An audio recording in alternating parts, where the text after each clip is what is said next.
Hi guys, good morning. Happy Monday. Pero actually Wednesday ngayon. Time check 5:15 ng umaga. Ako ay pupunta sa Georgia. Diba sabi ko last time, mamili na lang ako sa load board namin kung saan ang gusto kong puntahan. Ang napili ko po ay papunta ng Georgia. Gusto ko doon kasi sa lahat ng customer yun ang pinaka flawless, no? Walang pressure kasi open ang appointment doon. Pagdating doon is i-drop ko lang itong loaded, tapos mag-hook ako ng empty. Ito ay hindi ko na mabilang kung pang ilang balik ko na doon kasi palagi ako bumabalik doon. So ang distance doon ay 1,545 kilometers. Ngayon alas 5, mag-drive ako ng 11 hours. Bukas ang balanse, ang target ko na estimated time arrival ko doon, ETA, is mga alauna ng hapon. First trip ko for the cycle, may fresh 70 hours ako. So, hindi ko pa alam saan ang pabalik. Baka katulad before, from Georgia pinapunta ako ng Florida, tapos akyat doon sa may Montreal, tapos balik dito. Tapos na akong nag pre-trip, okay naman, wala akong nakitang minor at saka major defect. Ako ay good to go, legal ako. Ang karga ko ay 25,000 pounds lang. So ginawa ko lang na yung tandem setting ko nasa Canada setting 41 feet, nasa in between 2 axles sa trailer. Hindi ko kailangan timbangin kasi magaan siya.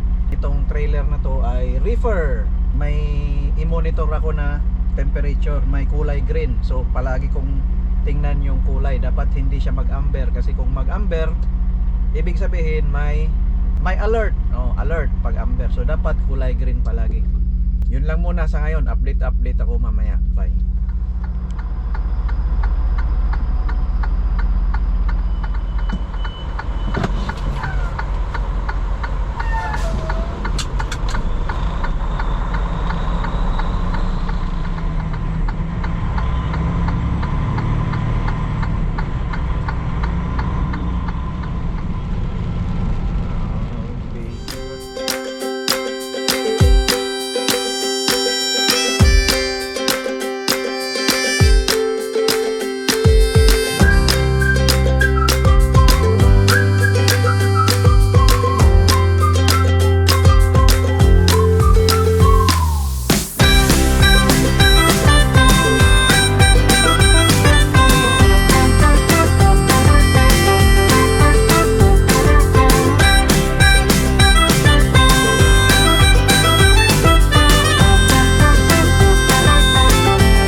Hello guys, vehicle check muna.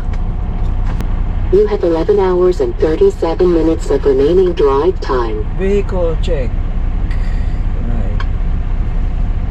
Check natin ang reefer. Ang temperature niya, dapat kasi yung ilaw nakakulay green, hindi amber. Check natin.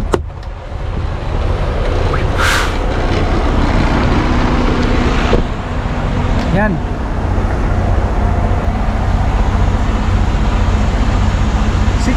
Dapat ngayon 66.9. So okay siya.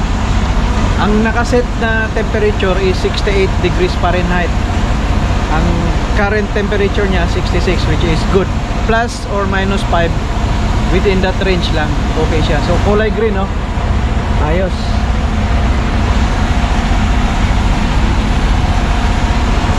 Mamaya ikutan ko yung gulong before ako aakyat. Ito basta repair, palaging minomonitor natin ang temperature. Kasi kung ma-out of temperature, problema ang aabutin yan, ang resulta. So kung repair, kahit na maingay siya, no? Yung iba mahirapan matulog sa gabi kasi ang ingay ng makina. Sa akin, okay lang na nasanay na ako. Pero at nung una, ang hirap matulog, pero nasanay na ako. Ang kagandahan nitong repair load ay may dagdag na bayad sa per mile. Yung load ko before na pa Georgia, tapos dry van yon. Ito repair pa Georgia, same location, mas mataas ang bayad sa akin kasi repair.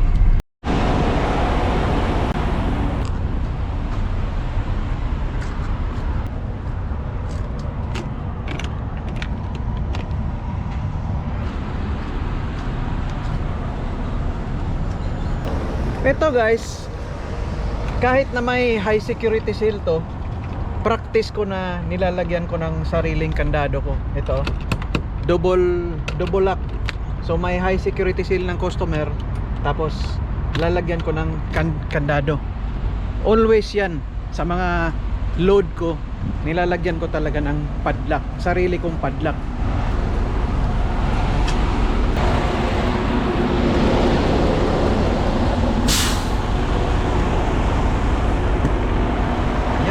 Proceed tayo. Temperature okay, yung circle check okay, yung silyo ko pinakita ko sa inyo, nilagyan ko ng padlock. At dahil ako ay mag-cross ng border doon sa Detroit, Michigan, nag city path inspection na rin ako. City path meaning Customs Trade Partnership Against Terrorism. So, chine-check mo yung mga, kung wala bang mga unusual na mga bagay-bagay, no? Baka may in-insert dyan, yung mga medyo patago na mga sulok doon sa trailer, sa traktor. So, yung mga tinitingnan nila dyan, yung mga kontrabando, may mga sinisingit yung ibang mga bad elements, no? So, city path, ang meaning ay Customs Trade Partnership Against Terrorism. So makikita nyo yan sa mga truck, may sticker na city path, ganyan. So yun ang ibig sabihin ng city path. Alright, tayo ay tutuloy na.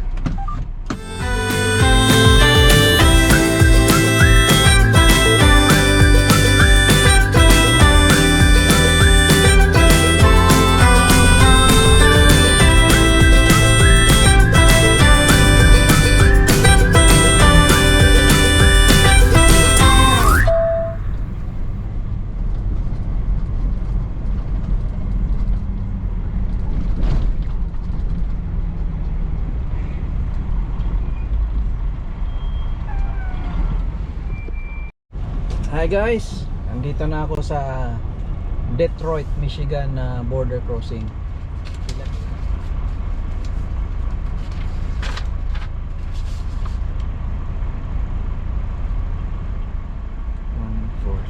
146.4569. I-make sure lang na yung mga details natin isulat dito sa ACE manifest ay tama. One time nagkamali ako ng number, isang digit. Ang nangyari, pinaparking ako doon sa parking area nila, tapos pinareport sa opisina. Kaya dapat make sure na tama. Ang ginagamit ko po dito pag crossing is ito lang yung pass card ko, hindi yung Canadian passport ko. Remarks border crossing. Yung ilag ilipat ko sa on duty, tapos border crossing. Baka makalimutan, no, reaper load pala, reaper trailer. So patayin natin ang reaper makina.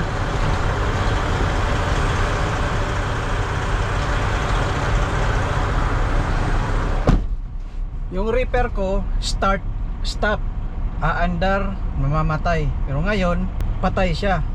Pero kahit na patay siya, baka aandar yan, i-turn off pa rin yung main switch. Kasi one time na napagalitan po ako, nakalimutan ko talaga. Tapos pag nung nandun na, umandar.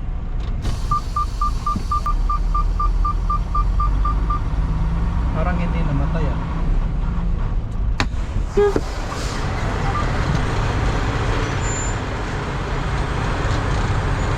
Yan.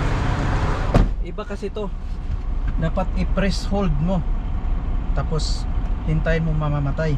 Yung iba kasi, yung nakasanayan ko, tap mo lang, pindutin mo lang, o-off na.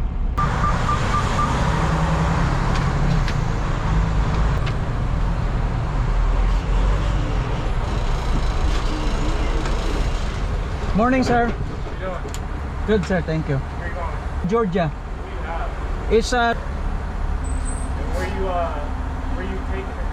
To Georgia? Georgia. Where'd you pick it up from? Sir, Where did you pick it up from? at our yard in Mississauga. And how long is the trip going to take? Tomorrow I will be there 1 o'clock in the afternoon. Do you have anything to do? Just my cooked food, sir. Thank you.